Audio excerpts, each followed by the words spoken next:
Hello, everyone. Welcome to another TOG chat. I'm here with my colleagues, Laurel McCombs. Hi, Laurel. Hello. And Karen Osborne, who hasn't joined us for a while, but we're excited to have her here today. Hello, Mom slash Karen. That's how I sign all my emails to them, mom/Karen. Yes. Well, we won't pretend you're not my mother.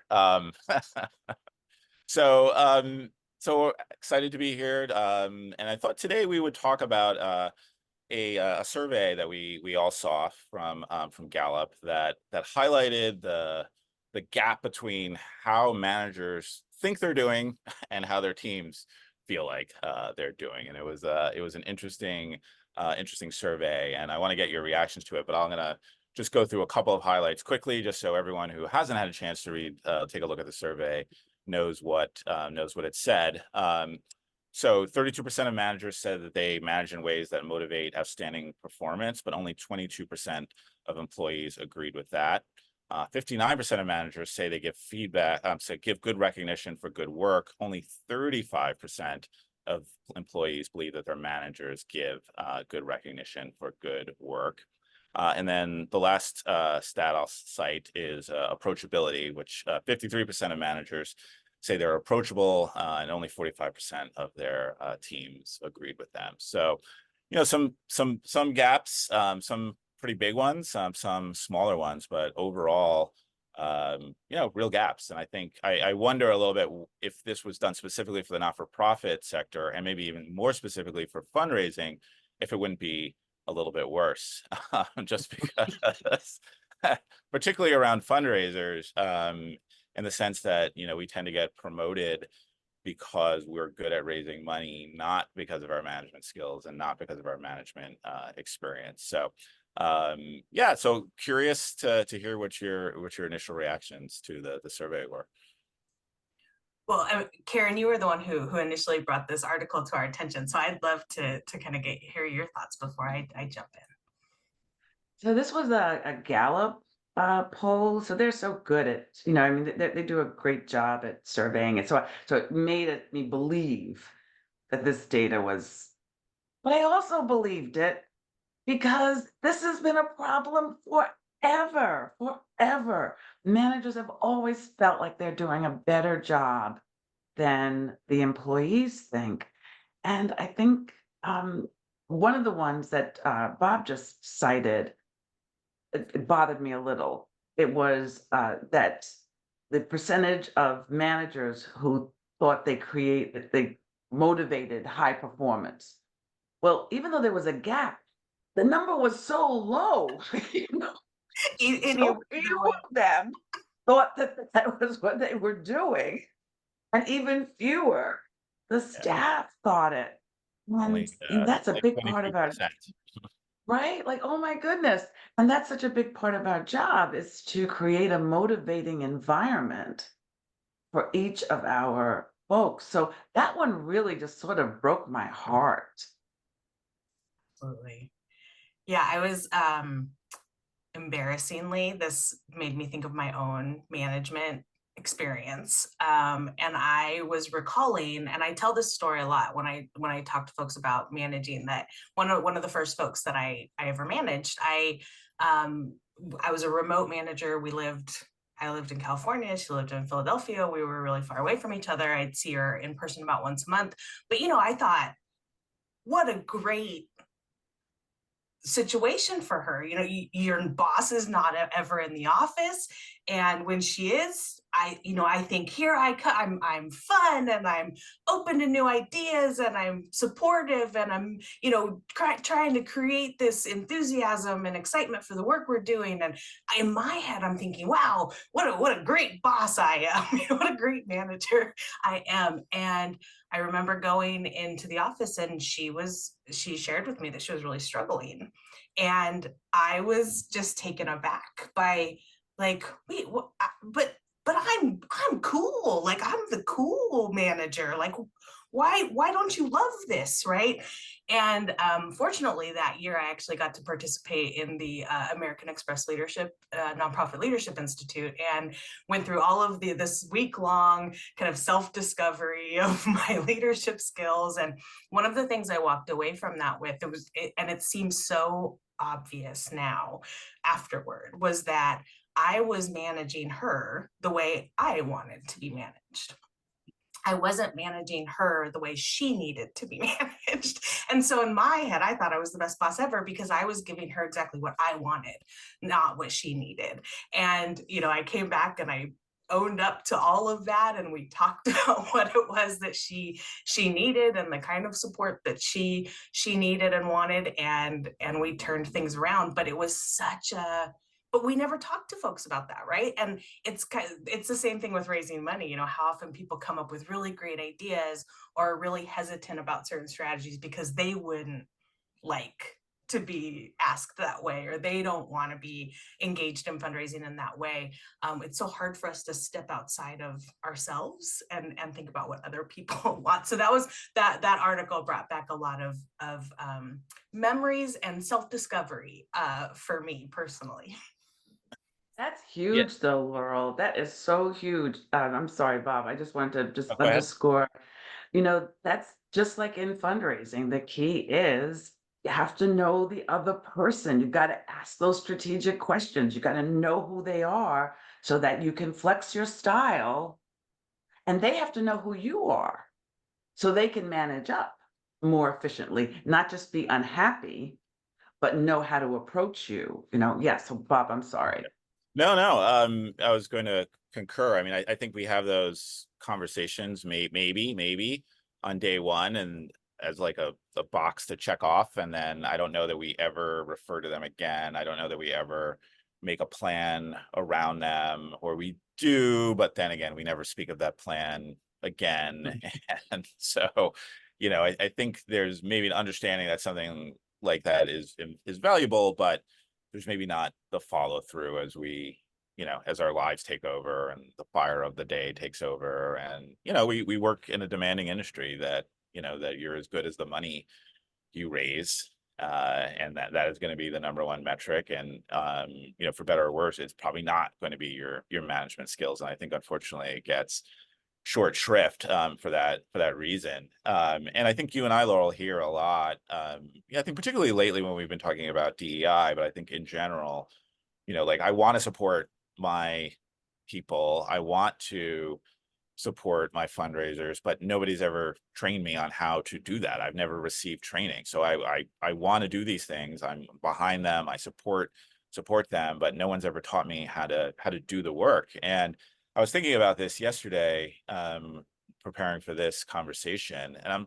I'm trying to think, and I'm wondering what your experiences are when I think about the conferences we go to. I mean, there's always a management track, but how much of it is like core 101, just like management skills, as opposed to like the flavor of the month or something, something that's interesting. I don't know that it's, I was trying to think, and a client was asking me the other day, where should I go, for management training? I said, besides the Osborne group, you can go I don't know.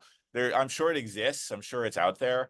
But it's not like, if someone was asking me, how do I learn about major gifts, or how do I learn about annual giving, where I could have a very ready answer for them and can list off 10 places where they might start to look. I was a little bit at a loss of places that are easily accessible, that would just teach core management skills. But I don't know. What's your experiences? I really agree with that. When you look at all of AFP, CASE, whatever organizations you're looking at, so it's all about skills. It's all about whatever those skills are that we think. One of the things CASE has started doing, CASE is the Council for the Advancement and Support of Education, if you're not familiar with that.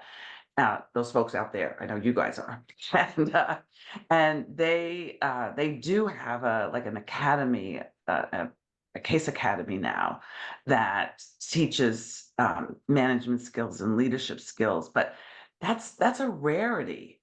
and it's one offering. Right. Where are all the robust offerings at every single conference Right. that we go to? There was one other thing I just wanted to speak to, reflecting on Laurel's comment about going and getting those classes externally of our profession, going out and getting it. One of the other ways we can get really great feedback, I did a survey. I surveyed my team, and it was anonymous. And I did my direct reports and their direct reports. That's how far down I went. And it was all on management skills. And I'll be honest, I was expecting fives and fours, an occasional four, mostly fives. Because, like you, Laurel, I was positive I was just like a awesome manager. And when I got it, I did get a lot of fives and fours, but I got this stubborn three. And it was on how I give praise. And this just can't be right. Anyone who knows me, I'm like the best praise giver. I am raw, I am just on your side. I adore you. And I'm specific. That was so good, Laura. When you said that, that opened up the whole conversation. And you, right? So it was specific and enthusiastic. This can't be right. And so I asked my team, I said, I know I said this is anonymous, but anybody who gave me a three on this needs to come talk to me because I can't fix what I don't understand. And it was like for you, it was this wow. So a brave young woman came in, she was two rungs below, and she said, Karen, this is how you give praise. You did such a good job, Laurel. You were so good, specifically that you did this, you did this, you did this, and it was excellent. Do you know what we could do better next time, though? You know what we should try next time? And she said, if you could just let us bask in your glow for like a week, and then you could tell us how you're moving the bar.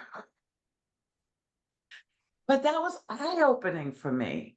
Like it was such a great a lesson. So as you guys out there are thinking about management and where you might go to get training, maybe you want to first figure out what do you need training in? What are you not doing as well as you could? And your team is probably the best source and your boss. So I Yeah. mean, when I think back to that leadership academy that I did, one of the most useful things we did was a 360 review. And so it was, people who reported to me, it was my supervisor, it was my peers, and it was hard. Like I remember not taking that so well at the time, but it was but I had a lot of support around me, and it ended up being fine. I do remember, I will share that, of all my skills, it ranks them in order, and the number one thing that everyone said was my strength was my sense of humor. And I remember initially saying, this is a professional assessment, and the best thing you people can say about me is that I'm funny. And I was so upset.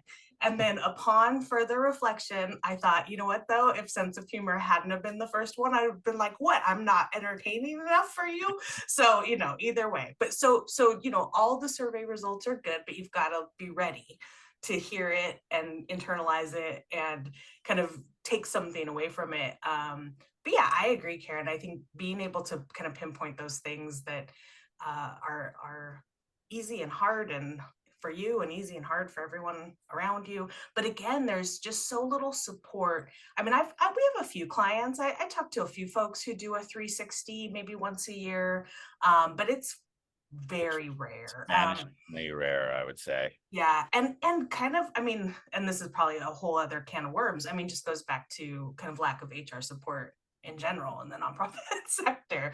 Um, but yeah, I think being able to, Bob, I go back to something you said at the very beginning, which was that so often folks are getting promoted because they're really great individual contributors. They're really good at whatever it is that they're doing in their job. And so they get promoted because that's how we reward people in our business, right? And I think one of the reasons I became a consultant was because that was not the form of reward that, that I wanted, right? I realized that I didn't want to continue up the management rung. And so the only way to continue to progress was kind of get out of the system. But, so again, like how do we either give folks options to be rewarded without being promoted, or how do Mhm. we, if people want to be promoted, how do we then make sure that they Yeah. are trained up?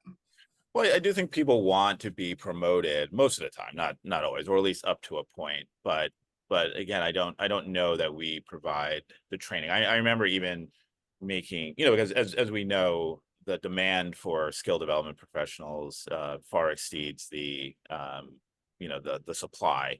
And so, we're often advising clients to, like find similar skill sets, or find someone who's just motivated, who maybe doesn't have the experience, but you can train them, and then we might say, save a little money for professional development. But saving a little money for professional development in our world, unless you work for a really big not-for-profit, is a couple $1,000s, right? Maybe, if they even go ahead and follow that recommendation. So I think it's a mentality, and I don't totally know how to change it, I think within the sector. But I do think one of the other things I see, and I don't know if you both see this as well, and I think this is something we can change, is a lack of clarity of expectations. I think a lot of times managers don't, um, in a clear terms, explain what their expectations are of their team,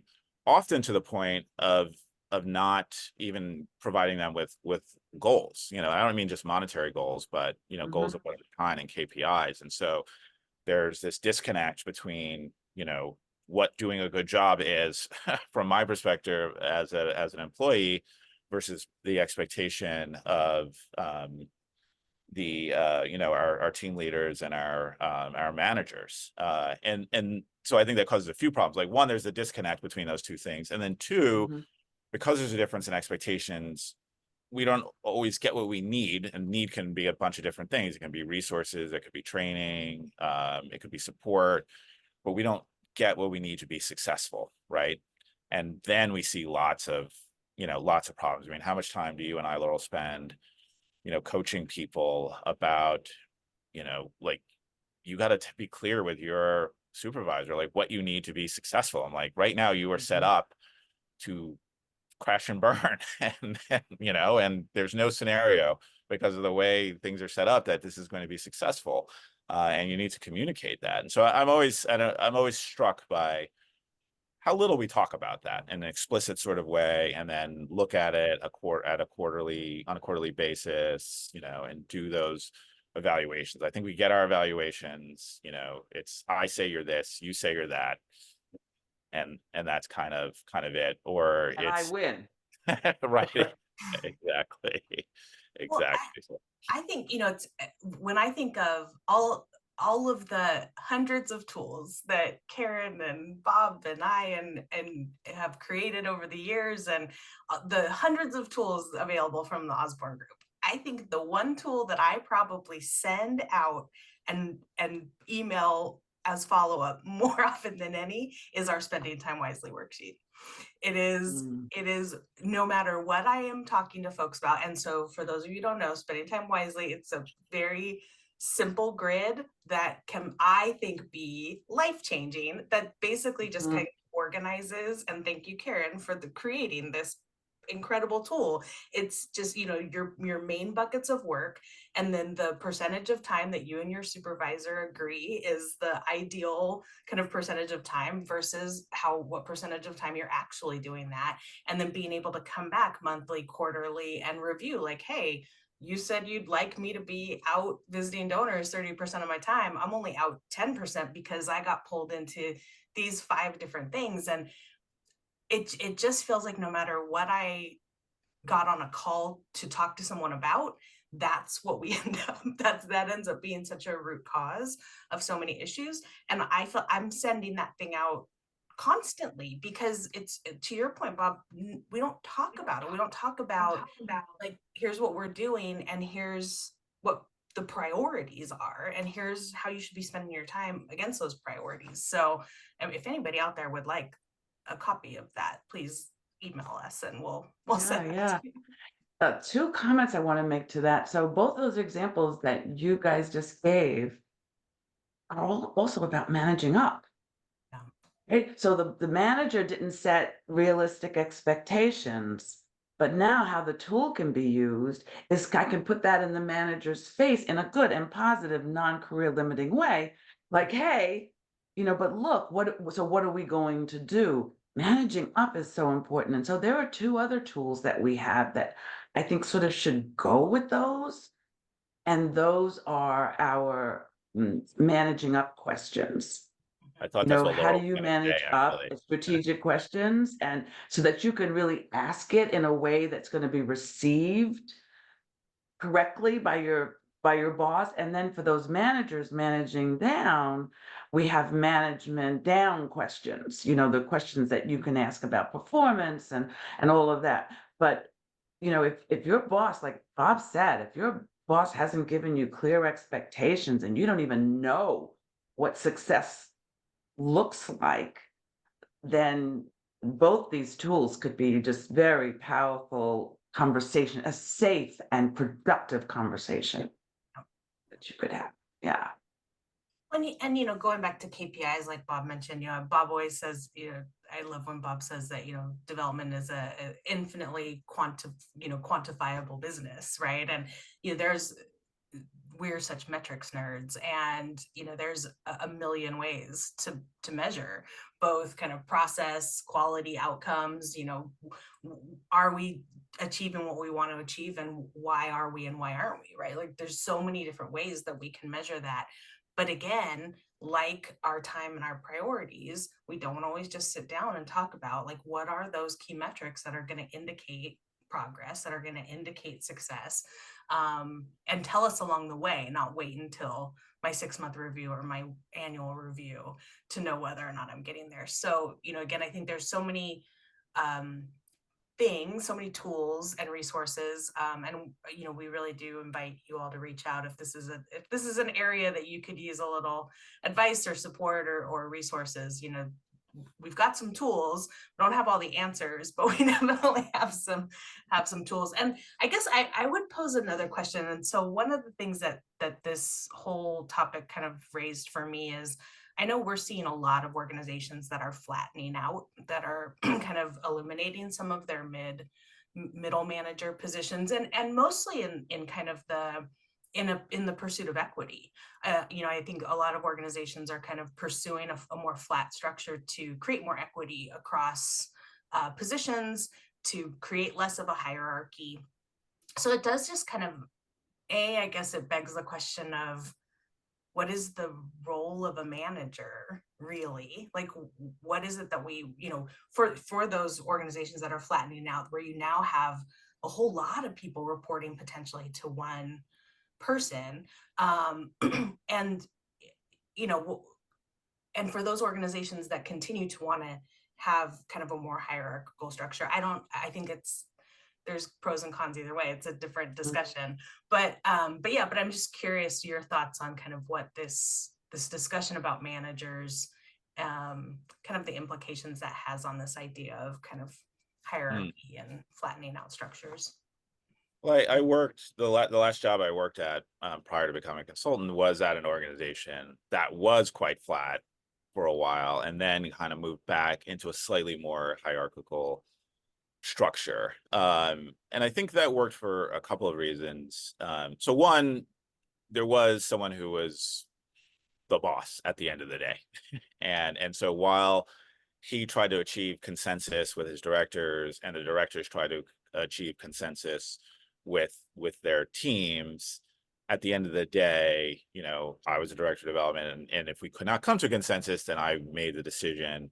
And then again, as directors, if we could not come to consensus, there was somebody who was making the decision. And so I think that helped. And I think he was also just he taught me a what I find for me personally a really valuable management rule of thumb, which he called the adequacy rule. And and so his rule was, if someone's doing something that you think is about 70% of what you could do, that's good enough. In other words, like, even if you weren't going Mhm. to do it, if they weren't doing it the way you would do it, they weren't doing it as good as you think you would do it, as long as it was pretty good, as long as it was adequate, to let it go.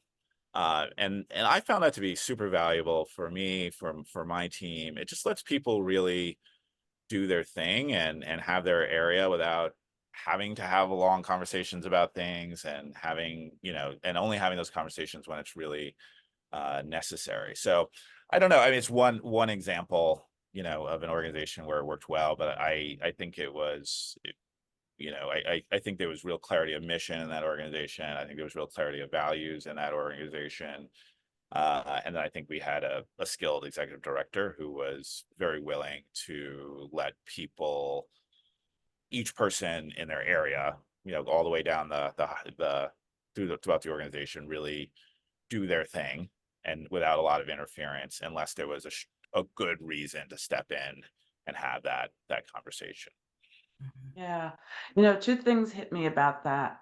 One is going back to Laurel's point earlier that but what do I need to succeed? What's the style that I need to be managed? And that could be beautiful for me, a flat organization, do my own thing, all of that. But someone else, like, no, why aren't you grooming me? Why aren't you helping me be a great leader? Why aren't you, so I think part of that is if that's what the job is, when you're looking at it from the outside, you need to know you. You need to know, can you flourish in an organization like that?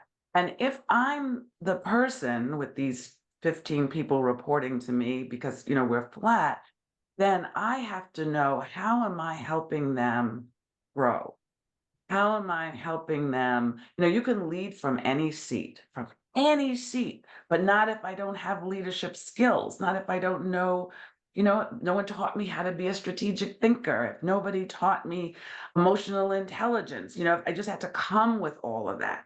So I think it goes back to the first point I think that we made, and that is that, that everybody needs different things to flourish and grow. And there has to be self awareness as well as whoever's in charge caring about that, caring about, how do I find out what Laurel needs? How do I find out what Bob needs? And then in whatever structure we have, how do I help them get that so that they can succeed? Yeah. Well, I think that's a great note to end on, unless there are any final thoughts. Okay. Well, this has been another great conversation. It's always fun to geek out over not-for-profit and development issues with the both of you. And again, if it's something you're interested in, this is training that the Osborne Group provides. We're happy to customize a management training for you of whatever kind. So please email us if that you're interested in that at mail@theosbornegroup.com. But if unless there's anything else, we'll leave it at that, and we'll see you again in about 2 weeks. All right, bye Bye, everyone. everybody.